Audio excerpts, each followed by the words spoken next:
Assalamualaikum warahmatullahi wabarakatuh. Sugeng rawuh para pamiorsa setia Bondo Goib Jowo. Di tanah yang kita pijak setiap hari, tak semua rejeki datang dengan cara yang bersih dan terang. Ada kisah-kisah yang tumbuh dari keputusasaan, dari doa yang tak sabar menunggu jawaban, dari manusia yang terjepit oleh hidup, dan mulai melirik jalan pintas yang tak pernah benar-benar lurus. Cerita yang akan kalian dengarkan ini bukan sekedar tentang warung kecil di sudut kampung. Ini adalah kisah tentang rejeki yang ditukar, tentang bagaimana ambisi perlahan menggerus nurani, dan bagaimana bisikan halus bisa menyeret seseorang tanpa paksaan. Tak ada makhluk yang menampakkan diri dengan jelas. Tak ada teriakan atau darah. Yang ada hanyalah rasa tak nyaman, sunyi yang terasa berat, dan keputusan-keputusan kecil yang pelan-pelan mengubah hidup seseorang. Kisah ini kami sampaikan sebagai pengingat bahwa tidak semua yang terlihat sebagai berkah benar-benar membawa keselamatan. Dan tidak semua rejeki pantas untuk diperjuangkan dengan mengorbankan nilai kemanusiaan dan keimanan. Mari kita mulai kisah ini dengan hati yang tenang. Karena barangkali cerita ini lebih dekat dengan kehidupan kita daripada yang kita kira. Warung itu berdiri di sudut kampung, menempel pada pagar rumah papan yang catnya sudah mengelupas.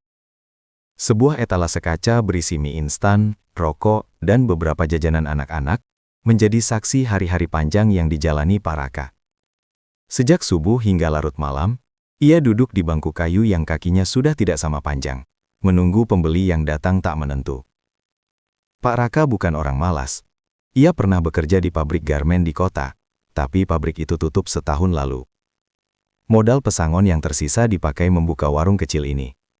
Sayangnya, warung tak pernah seramai yang ia harapkan. Kadang sehari hanya laku beberapa bungkus mie dan kopi saset. Itu pun sering dibayar dengan janji. Di dalam rumah, istrinya terbaring lemah. Penyakit yang tak kunjung sembuh membuat biaya berobat terus bertambah. Anak sematawayangnya masih sekolah dasar, sering menahan lapar tanpa banyak bertanya. Hutang di koperasi dan warung tetangga menumpuk, seperti bayangan yang selalu mengikuti langkah Pak Raka. Setiap sore, suara azan dari musola ujung gang terdengar lirih, bercampur dengan bunyi sendok mengaduk kopi di cangkir pelanggan. Pak Raka biasanya ikut sholat berjamaah. Tapi belakangan ia sering tertinggal. Ada rasa malu yang menahannya. Ia merasa gagal, sebagai kepala keluarga dan sebagai lelaki. Malam hari, kampung berubah lebih sunyi.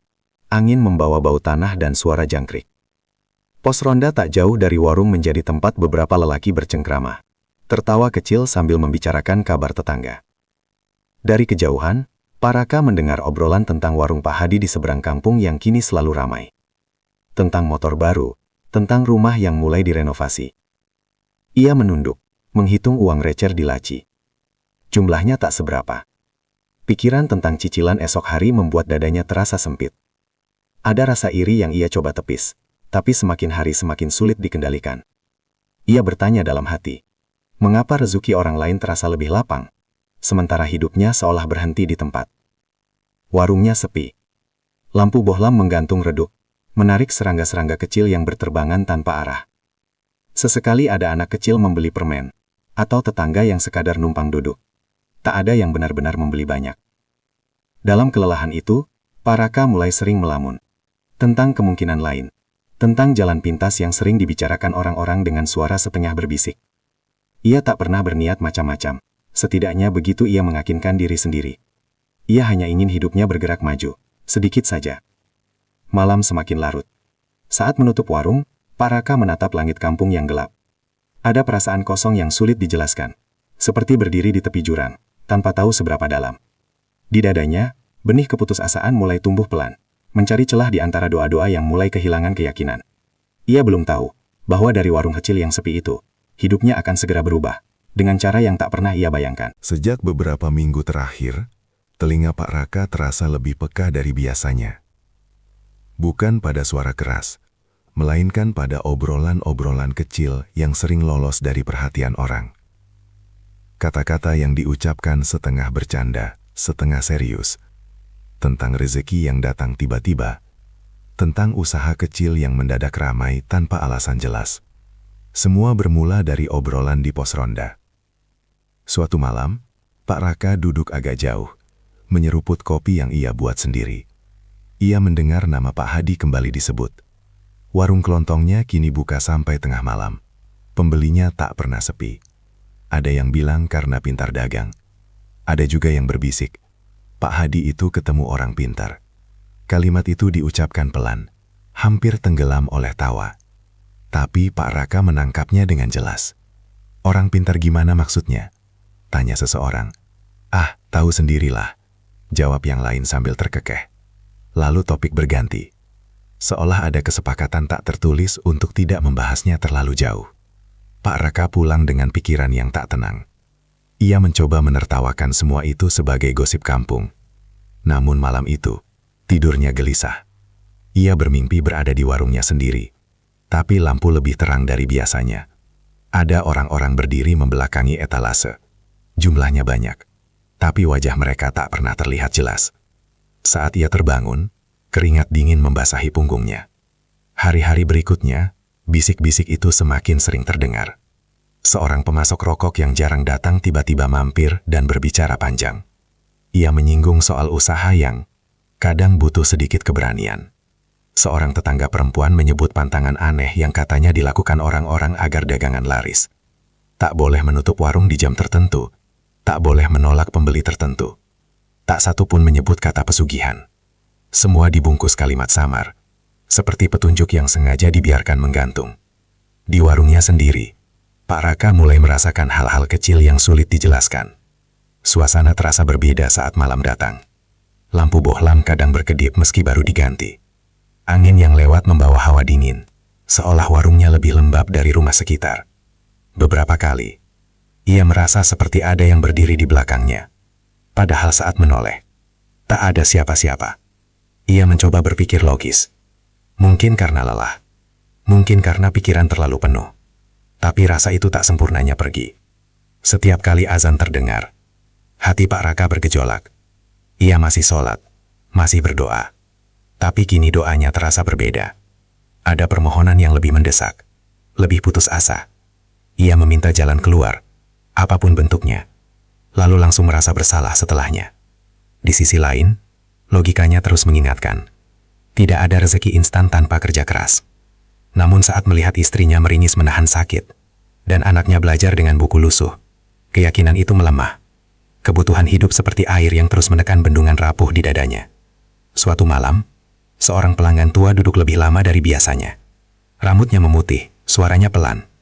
Ia menatap etalase warung cukup lama sebelum berkata, warung ini sebenarnya punya tempat yang bagus. Pak Raka hanya tersenyum hambar. Kadang, lanjut orang tua itu, rezeki datang kalau kita tahu caranya membuka pintu. Kalimat itu terdengar biasa. Tapi cara ia mengucapkannya membuat Pak Raka merinding. Sebelum sempat bertanya lebih jauh, orang itu pergi, meninggalkan uang pas di meja. Pak Raka berdiri lama setelah warung tutup.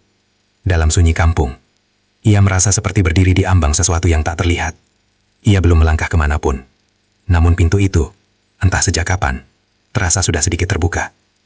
Pak Raka tidak pernah merasa sedang mengambil keputusan besar. Semua yang ia lakukan terasa kecil, hampir tak berarti. Lebih mirip penyesuaian kebiasaan, bukan sebuah langkah yang disengaja menuju sesuatu yang gelap. Ia mulai dengan hal sepele, tidak lagi menutup warung sebelum tengah malam. Padahal sebelumnya, selepas Isya, tubuhnya sudah terlalu lelah untuk duduk lebih lama. Kini, meski mata perih dan punggung pegal, ia tetap bertahan. Ia teringat ucapan orang-orang bahwa rezeki sering datang di jam-jam yang tidak disangka. Ada juga pantangan lain yang ia ikuti tanpa benar-benar paham alasannya. Ia tidak lagi menyapu warung setelah maghrib. Katanya, menyapu di waktu itu bisa mengusir rezeki. Pak Raka menganggapnya sekadar mitos ampung, tapi toh tak ada luginya menurutnya. Lantai warung dibiarkan apa adanya hingga pagi. Saran-saran kecil itu datang dari berbagai arah. Dari obrolan singkat, dari kalimat yang terucap sambil lalu. Tak pernah ada satupun yang terdengar seperti perintah. semua terasa seperti pilihan bebas. Suasana malam mulai terasa berbeda baginya. Ketika duduk sendirian di warung, suara alam terdengar lebih dekat. Jangkrik bersahut-sahutan seperti tak pernah lelah. Angin malam menggerakkan plastik-plastik gantung di depan warung, menimbulkan bunyi gesekan pelan yang kadang membuatnya menoleh refleks. Pak Raka juga mulai melakukan kebiasaan baru tanpa sadar. Ia selalu menyeduh secangkir kopi hitam dan meletakkannya di sudut etalase setiap malam. Bukan untuk siapapun. Hanya karena suatu kali ia merasa warungnya terlalu kosong, terlalu sunyi. Kopi itu dibiarkan hingga dingin, lalu dibuang keesokan paginya. Ia tidak merasa sedang berbuat salah. Tidak ada mantra, tidak ada doa aneh. Ia tetap menyebut nama Tuhan dalam sholatnya. Yang ia lakukan hanyalah menuruti saran-saran yang di mata orang awam masih bisa dianggap wajar. Namun ada perasaan tak nyaman yang sesekali muncul, seperti duri kecil di bawah kulit. Setiap kali menuang kopi atau membiarkan warung tetap terbuka hingga larut, hatinya berdesir. Ia sering berhenti sejenak, bertanya dalam hati, apakah semua ini perlu? Tapi bayangan kebutuhan hidup selalu lebih keras daripada suara keraguan itu. Malam terasa lebih panjang dari biasanya. Jam dinding seolah bergerak lambat. Beberapa kali Pak Raka merasa waktu berhenti di antara detik dan detik. Lampu bohlam memancarkan cahaya kekuningan yang membuat bayangan di dinding terlihat lebih tebal. Ia juga mulai bermimpi hal-hal aneh. Bukan mimpi buruk, tapi mimpi yang membuat dada terasa berat saat bangun. Ia bermimpi menghitung uang yang jumlahnya tak pernah habis, tapi setiap lembar terasa basah dan dingin. Saat terbangun, tangannya refleks memeriksa laci warung. Pak Raka mencoba menertawakan semua itu. Ia mengatakan pada dirinya sendiri bahwa ini hanya efek pikiran yang terlalu penuh. Bahwa kelelahan bisa membuat seseorang merasa macam-macam. Ia berpegang pada logika itu sekuat yang ia bisa. Namun di balik semua penyangkalan itu, ada harapan kecil yang mulai tumbuh. Harapan bahwa sedikit perubahan ini akan membawa hasil. Bahwa warungnya akan mulai dilirik orang. Bahwa hidupnya bisa bergerak maju tanpa harus melakukan sesuatu yang benar-benar ia takuti. Ia tidak menyadari bahwa dalam diam, ia sedang membiasakan diri. Bahwa langkah-langkah kecil itu perlahan membentuk sebuah jalan. Dan di ujung jalan itu ada harga yang belum ia pahami. Karena kesepakatan ini tak pernah diucapkan dengan jelas, bahkan pada dirinya sendiri. Perubahan itu datang perlahan, lalu sekaligus. Pada awalnya, Pak Raka hanya menyadari ada 1-2 pembeli tambahan menjelang tengah malam. Orang-orang yang biasanya tak pernah singgah kini mampir, membeli kopi atau mie instan, lalu pergi tanpa banyak bicara. Ia mengira itu kebetulan. Kampung memang sedang ramai oleh proyek kecil di ujung jalan. Namun hari-hari berikutnya, warungnya tak pernah benar-benar sepi. Pagi hari, sebelum matahari naik sempurna, sudah ada orang yang mengetuk etalase. Siang hingga sore, pembeli bergantian datang. Malam hari, saat warung lain menutup pintu, kursi di warung Pak Raka justru terisi. Ada yang hanya duduk sebentar, ada yang membeli banyak, ada pula yang datang di jam-jam ganjil, hampir menjelang subuh. Pak Raka bekerja tanpa henti, tangannya sibuk, tubuhnya lelah, tapi matanya menyimpan keheranan yang tak bisa disembunyikan. Uang di laci bertambah cepat. Untuk pertama kalinya sejak lama, ia tak perlu menghitung receh berkali-kali. Dalam beberapa minggu, ia mampu mencicil hutang yang lama menekan dada. Istrinya bisa dibawa ke dokter yang lebih layak. Atap rumah yang bocor diperbaiki. Anak mereka dibelikan sepatu baru untuk sekolah. Tetangga mulai menyapa dengan nada berbeda, lebih ramah, lebih hormat. Sekarang warung Pak Raka ramai ya, kata seseorang suatu sore. Ia hanya tersenyum, menahan perasaan campur aduk antara bangga dan heran. Dalam hati ia bertanya-tanya, sejak kapan semuanya berubah? Namun di balik kelancaran itu, ada kejanggalan-kejanggalan kecil yang sulit dijelaskan. Uang yang ia pegang terasa berbeda. Bukan nilainya, tapi perasaannya. Setiap kali menghitung hasil jualan, jari-jarinya sering terasa dingin. Seolah uang itu bukan sepenuhnya miliknya. Kelelahan juga datang dengan cara lain. Meski hidupnya tampak membaik, Pak Raka justru sering merasa kosong. Tidurnya tidak nyenyak, pikirannya sulit tenang. Bahkan saat duduk diam, ia jarang ikut ronda atau berbincang lama di pos. Hubungannya dengan warga terasa berjarak, seakan ada tembok tipis yang tak terlihat. Beberapa orang mulai berhenti berbelanja di warung lain dan lebih memilih warung Pak Raka. Hal itu menimbulkan bisik-bisik baru. Ada yang memuji, ada pula yang memandang dengan curiga. Tatapan-tatapan itu membuat Pak Raka tak nyaman, meski ia tak tahu pasti alasannya. Ia mencoba meyakinkan diri bahwa semua ini hasil kerja keras dan sedikit keberuntungan.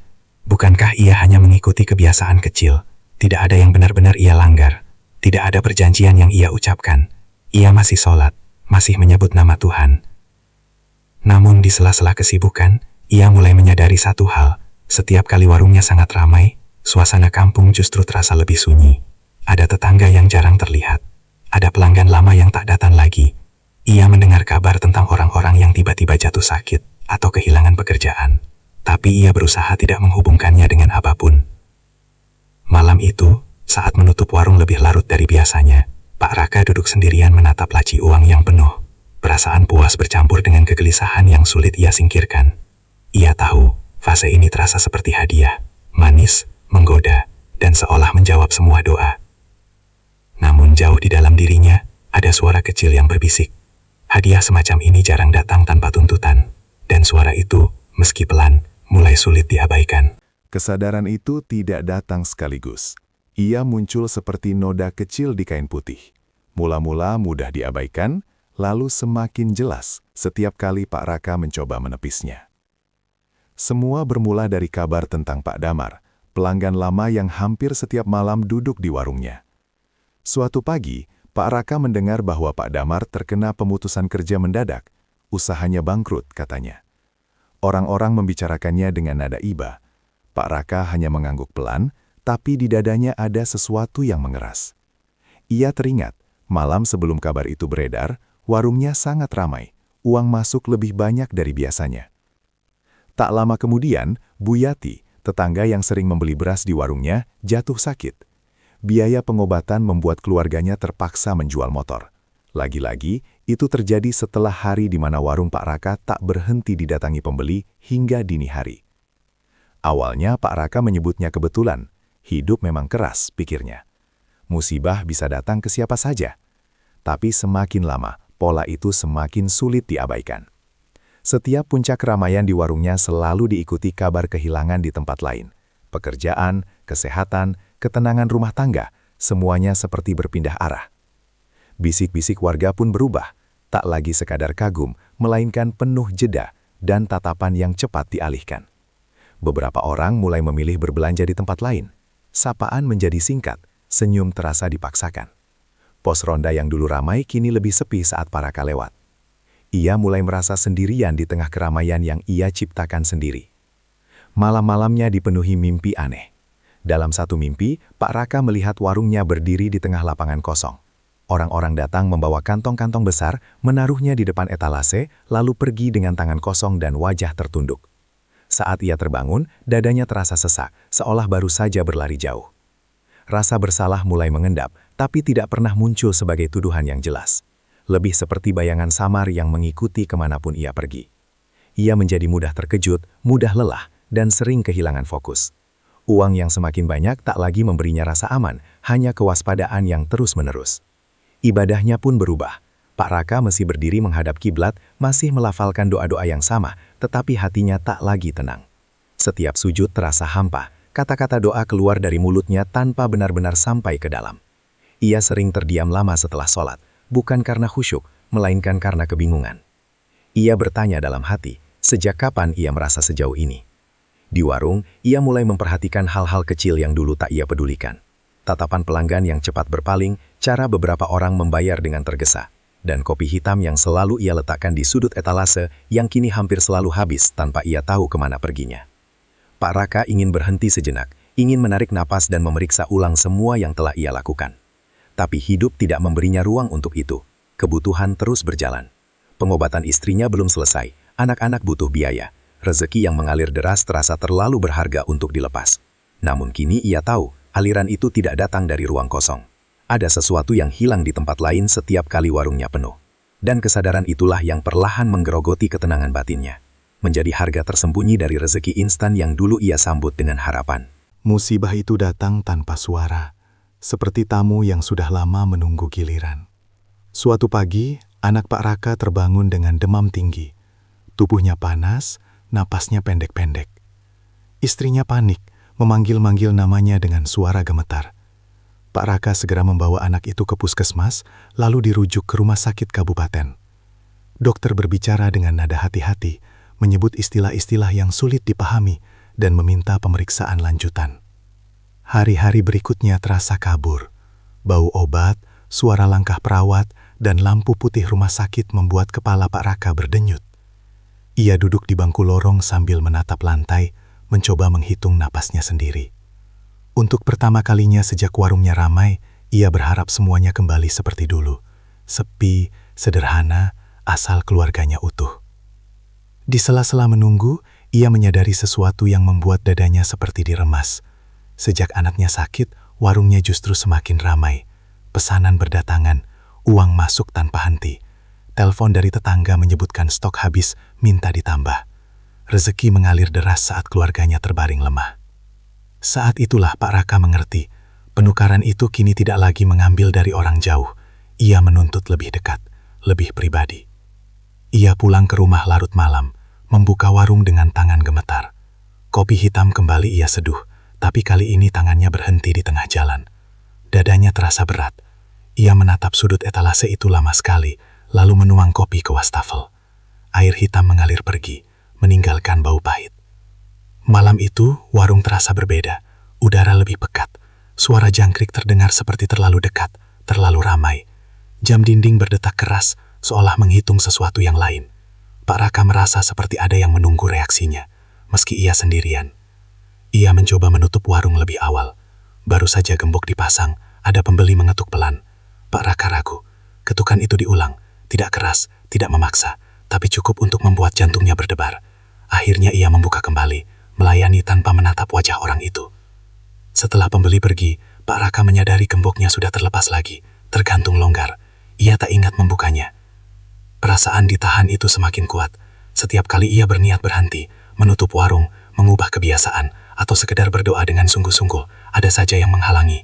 Telepon dari rumah sakit, pesanan mendadak, pikiran tentang biaya yang belum lunas, seolah hidupnya ditarik ke satu arah yang sama. Ibadahnya berubah menjadi pergulatan batin. Ia berdiri lama di sajadah, tapi pikirannya berlari kemana-mana. Doa-doanya terputus di tengah kalimat. Ia merasa malu pada Tuhannya, tapi juga takut kehilangan satu-satunya sumber penghidupan yang tersisa. Di kepalanya, pertanyaan-pertanyaan berputar tanpa jawaban. Apakah semua ini masih bisa dihentikan? Apakah ia sudah terlalu jauh?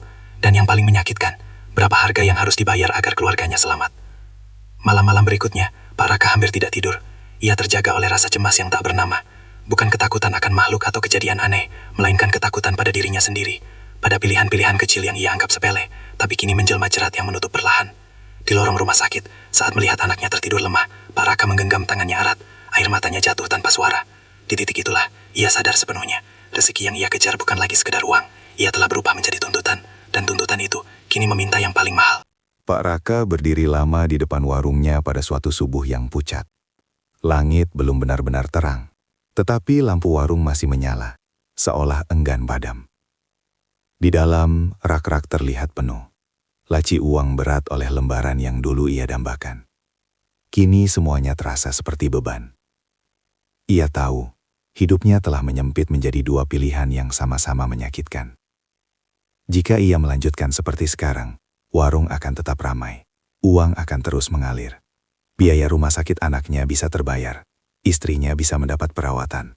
Tapi di balik itu, ada ketakutan yang tak lagi samar. Penukaran itu akan terus menuntut. Hari ini anaknya, besok entah siapa. Jika ia berhenti, menutup warung dan memutus semua kebiasaan itu, ia tak tahu apa yang akan terjadi. Penghasilan akan hilang, hutang bisa kembali menjerat. Dokter dan obat tak bisa menunggu niat baik. Konsekuensinya nyata, langsung dan kejam. Tidak ada pilihan yang bersih. Pagi itu, setelah sholat dengan doa yang terputus-putus, Pak Raka mengambil keputusan yang terasa lebih seperti pengakuan dosa daripada keberanian. Ia menutup warung lebih awal. Papan kecil bertuliskan tutup, digantung di etalase. Tangannya gemetar saat memasang gembok. Di dalam, ia mengambil gelas kopi yang selama ini selalu ia letakkan di sudut. Kopi itu masih utuh, hitam pekat, dingin. Ia membawanya ke belakang rumah dan menuangkannya ke tanah.